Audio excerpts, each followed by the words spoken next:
Kære far, jeg har haft noget på hjertet i en længere tid. I havde forventet, at jeg blev til en anden, end den jeg er. Jeg har skuffet jer, og nu er jeg klar på at komme videre i mit liv. Jeg vil gå min egen vej. I har tabt det håb, der var i mig, og jeg er vokset op i skyggen af jeres succes. I har altid vidst, at jeg ikke vil blive som jer. Dog har I troet på det bedste.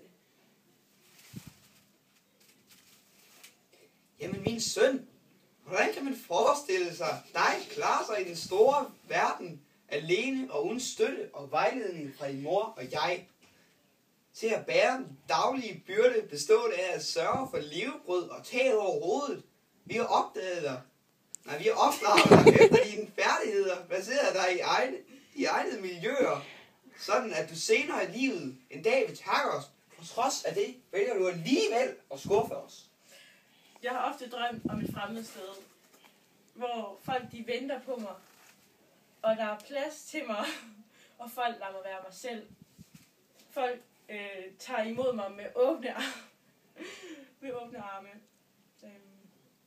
Fader, I de bedste forældre, man kunne tænke sig. Men I må vide, at jeg må følge livets gang, og satse alt og ikke være svag. Dog blev du ej det, vi havde forventet. Og ikke just har vi givet dig alt gennem tiden. Men på trods af det, må vi indse én ting. Vi vil indse, at vi kun kommer til at holde dig væk fra det liv, du i virkeligheden ønsker at leve. Jeg vil dog med smerter i hjertet give dig med disse ord tilladelse til at begive dig ud i den store verden. Men derved må du også mærke dig ved de ord. Du må stå ved dine ting. Nu er jeg på vej over alle bjerge, ud mod horisonten.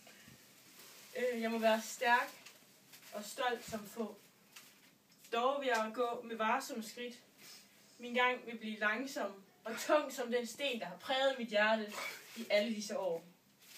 Vores forskelligheder og anderledes holdninger har bare gjort det rigtig svært for mig at finde min sande glæde i denne tilværelse. Jeg ved bare, at jeg nu må gå, og så er resten op til skæbnen.